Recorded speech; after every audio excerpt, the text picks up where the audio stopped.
महाभारत का युद्ध आज 2021 से 5157 से 58 वर्ष पूर्व हुआ था।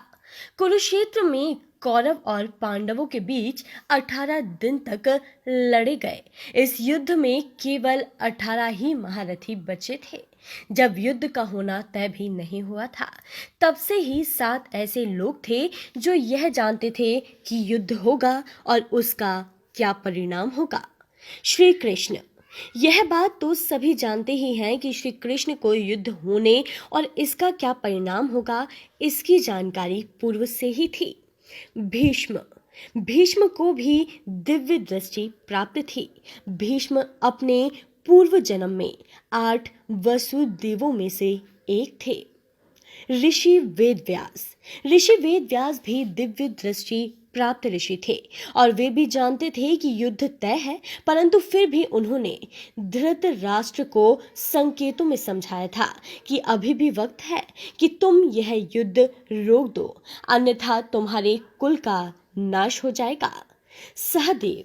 पांडवों में एकमात्र सहदेव ही त्रिकालदर्शी थे। सहदेव ने उनके पिता पांडु के मस्तिष्क के 3 हिस्से खाए थे, इससे वे त्रिकालदर्शी बन गए थे। लेकिन भगवान कृष्ण ने उन्हें श्राप दिया था कि अगर वह इस बारे में लोगों को बताएंगे तो उनकी मृत्यु हो जाएगी। संजय। यह भी कहा जाता है कि संजय को भी युद्ध का क्या परिणाम होगा यह ज्ञान था।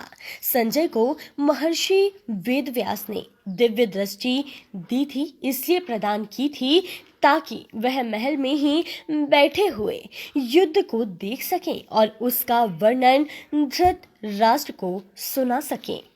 द्रोणाचार्य। कौरव और पांडवों के गुरु द्रोणाचार्य भी जानते थे कि जिधर श्री कृष्ण है, जीत उधर के पक्ष की ही होगी। द्रोणाचार्य को भी दिव्य दृष्टि प्राप्त होने की बात कही जाती है। देवगुरु बृहस्पति ने ही द्रोणाचार्य के रूप में जन्म लिया था। कृपाचार्य। यह भी कहा जाता है कि कृपाचार्य को भी युद्ध के परिणाम का अनुमान था। संभवतः उन्हें भी दिव्य दृष्टि प्राप्त थी, क्योंकि श्री कृष्ण के विश्व रूप का दर्शन वही लोग कर सकते थे जिनके पास दिव्य दृष्टि थी। कृपाचार्य ने भी श्री कृष्ण के विश्व रूप का दर्शन किया था।